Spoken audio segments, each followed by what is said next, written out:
Bonjour à tous en direct du salon Vivatech sur le plateau du GovTech Lounge. On va parler archivage, un sujet éminemment important, absolument majeur pour l'administration, pour le secteur public. Et j'ai le plaisir de recevoir deux intervenants. Monsieur Jean Séverin-Lair, vous êtes directeur du programme Vitam à la DINSIC, à l'État. Et monsieur Frédéric Pouligny, vous êtes directeur conseil et service du secteur public chez CGI. Alors, bonjour. Première question, quels sont un peu les grands enjeux de l'archivage dans le secteur public? Qui veut commencer? Monsieur Pouligny? Peut-être quelques mots, effectivement. Déjà, pour prendre un peu le contre-pied de ce que vous disiez, je dirais déjà que l'archivage, c'est en fait un enjeu de la transformation numérique de l'État. On en parle beaucoup de cette transformation numérique sur ce salon et ici sur ce stand acteurs publics, mais quand on parle de transformation numérique, ça signifie que derrière, des processus qui jusqu'alors étaient traités dans son ensemble ou pour partie sous format papier, en tout cas tracés sur format papier, étaient totalement digitalisés, numérisés. Ce qui veut dire que l'information importante, une décision, une instruction, même un dossier de personnel d'un agent fonctionnaire de l'État, ne va plus être matérialisé sur un papier conservé de manière pérenne sur un format papier, mais dans un ensemble de données. Quand on parle d'ensemble de données, on parle de volumétrie en nombre d'objets extrêmement important. Donc des données qu'il va falloir tracer, donc il va falloir gérer la pérennité et dans un cadre de confidentialité aussi, peu ou prou suffisamment assez important. Donc c'est un enjeu effectivement assez important. Monsieur Jean Séverin-Lair, depuis longtemps on s'en occupe. Je dirais que l'enjeu il est même sur la continuité de l'État, si on veut aller jusqu'au bout de la chose, vu qu'on va avoir de plus en plus de décisions qui vont être appuyées seulement sur de la donnée, sur du numérique, et qu'il faut pouvoir en trouver la trace, la conserver et en garantir la valeur probante. Que ce soit un acte de naturalisation, que ce soit un parcours de scolarité, que ce soit un résultat d'un procès, tout ça, on va vouloir le retrouver à un moment ou à un autre. Et s'il est numérique et qu'il n'est pas archivé en numérique, on aura perdu des choses essentielles pour garantir le droit et les devoirs des citoyens. Alors vous occupez justement du projet Vitam. Pouvez-nous le présenter ?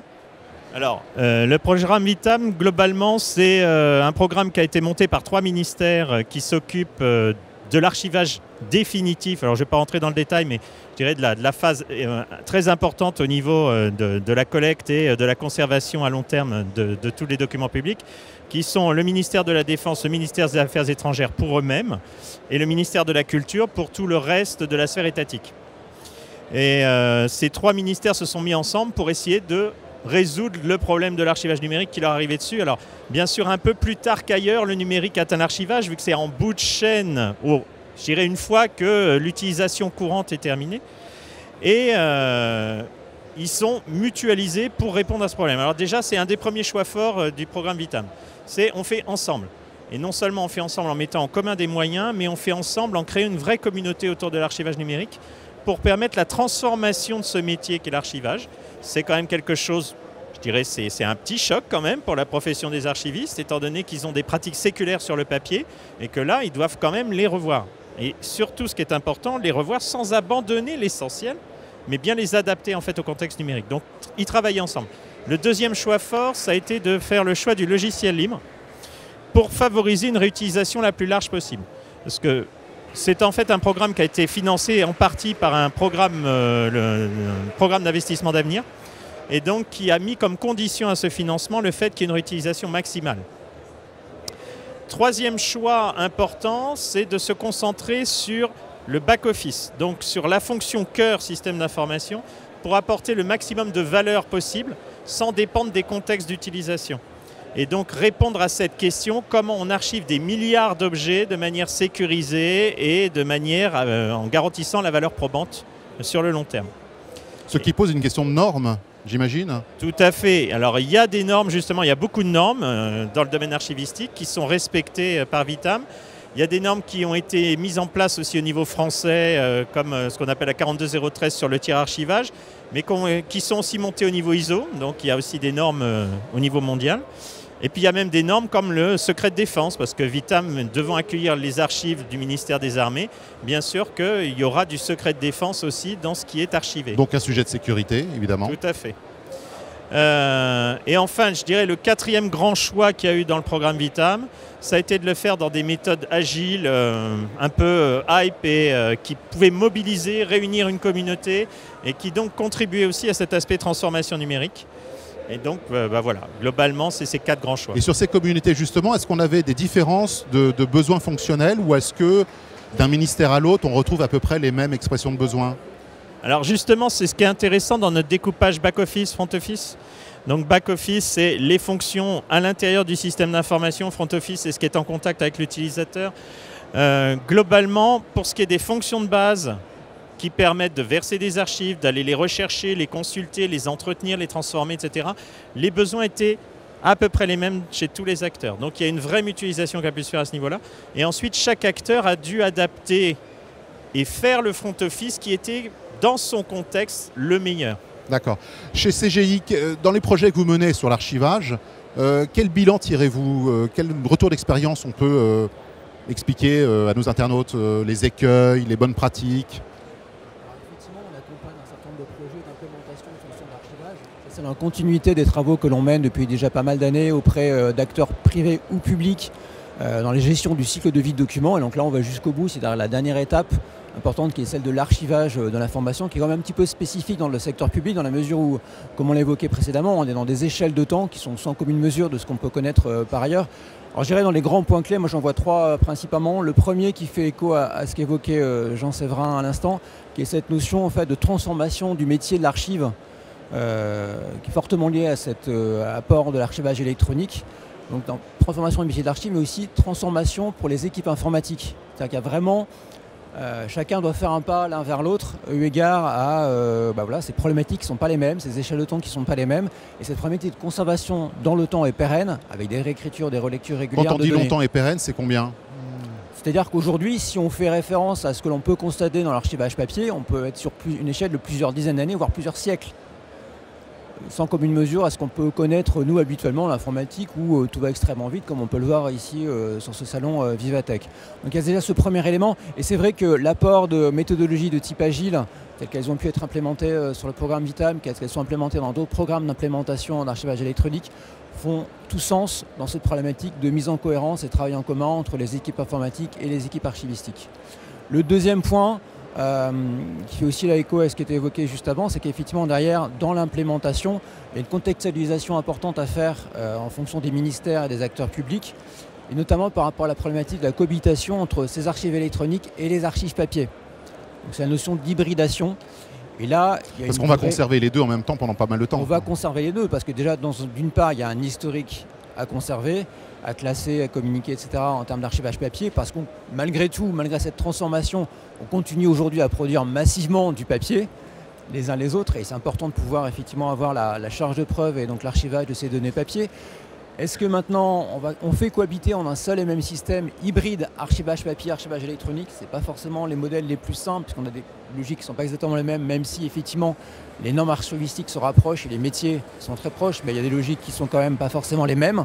Ou alors, ce que font le choix fait par d'autres acteurs, c'est effectivement d'avoir une logique plutôt décorrélée, archivage électronique, archivage papier, avec des passerelles via des API d'interopérabilité entre les deux solutions. Donc ça, c'est un deuxième point d'intention. Et le troisième, qui est aussi structurant, c'est qu'au-delà de la construction, de l'élaboration de ces plateformes d'archivage électronique, c'est une bonne chose, mais il y a le risque de la coquille vide, c'est-à-dire d'avoir un beau SAE, mais derrière, si je ne suis pas en capacité de capter mes données en amont, qui proviennent de mes bases de données, de mes systèmes d'information, de mes systèmes bureautiques, messagerie et autres, voilà, ça restera lettre morte. Une fois de plus, ça pose la question, si j'étais dans une administration, qu'est-ce que je garde, qu'est-ce que je garde pas, qu'est-ce que j'archive, qu'est-ce que j'accepte de ne pas archiver? Voilà, et donc là, parce que l'archivage, c'est pas du mirroring de serveur, c'est pas simplement de copier le serveur avec toutes les versions V1, V2, V3, V15 d'un fichier Excel, d'un fichier PDF ou d'un fichier Word. On est bien d'accord? Non, non, effectivement, c'est la logique effectivement de valeur probante donc, du document définitif et qui est archivé. Et là, c'est tout le métier aussi de l'archiviste. C'est le métier historique et finalement de ce travail effectivement de collecte et de classement pour identifier les informations importantes ou pas. Et donc ce que je voulais juste dire par rapport à ça, c'est que l'élément important, il y a ce travail archivistique effectivement de priorisation par rapport aux différents âges des archives, d'archives couvantes, intermédiaires, définitives, on n'a pas le même niveau de classement, d'une part, et d'autre part, il y a un travail et là, qui est plutôt ici de captation d'informations, c'est-à-dire dès la genèse du système d'information, je mesure que demain, je serai en capacité, soit au moment du décommissionnement de l'appli, de pouvoir transférer les données et les métadonnées et les modèles et documentations ou autres pour expliciter effectivement tous nos modèles de données d'une part, ou d'autre part, c'est par exemple le cas pour tous les dossiers de personnel qui peuvent être archivés au fil de l'eau, je mets en place les API permettant de verser au fil de l'eau les informations. Et donc là, c'est un projet en soi, effectivement, de versement de ces archives. En évitant de rematérialiser pour le coup. En évitant de rematérialiser, effectivement, ce n'est pas l'objectif. Donc au bout d'un moment, je me retourne vers vous, Jean-Séverin Lerre, les grandes étapes de Vitam dans les années qui viennent. On commence avec 3 ministères et après? Alors typiquement, comme je vous l'ai dit, on avait un impératif de réutilisation la plus large possible. Donc même pendant cette phase projet, on a commencé à agréger des partenaires. On a actuellement 15 partenaires. Ça va de très grandes institutions avec des besoins en milliards d'objets par an comme la CNAM, ou des plus petits acteurs comme le musée du Quai Branly ou certains conseils départementaux. Donc on a un panel déjà de partenaires, mais l'idée c'est de continuer cette démarche. Alors je dirais, on a 2 communautés qui ont été très vivaces dans Vitam, une communauté autour de l'objet technique pour la mise en place du logiciel, et donc qui va se transformer en club utilisateur du logiciel Vitam, et qui va participer même à la gouvernance ensuite dans sa phase de maintenance et d'amélioration continue. Et on a aussi une communauté métier autour de l'archivage numérique où on a une vraie collaboration dans la transformation numérique du métier et qui elle aussi va continuer à vivre et à se renforcer. Très important, on a donc une écoute des équipes fonctionnelles. Ça n'est pas qu'un sujet purement informatique ou numérique. On est au service en fait de tous les services dans les administrations qui ont besoin de mettre de côté, d'archiver des documents, et donc il faut comprendre leur métier, écouter leur métier. Très bien. Autre point sur les sujets d'avenir concernant l'archivage. Quand on regarde un peu le futur, dans les années qui viennent, quelles sont les grandes évolutions? Qu'est-ce que vous en pensez chez CGI? On a beaucoup d'enjeux autour de la donnée, ça je ne vais pas déflorer le sujet, effectivement, on a effectivement beaucoup d'enjeux autour du big data, de l'analyse de la donnée associée, mais je pense qu'au-delà de ça, on l'évoquait tout à l'heure, il y a un enjeu de transformation du métier d'archivistique. Alors il y a cet enjeu de conservation, il y a cet enjeu de collecte, mais il y a un enjeu de diffusion aussi.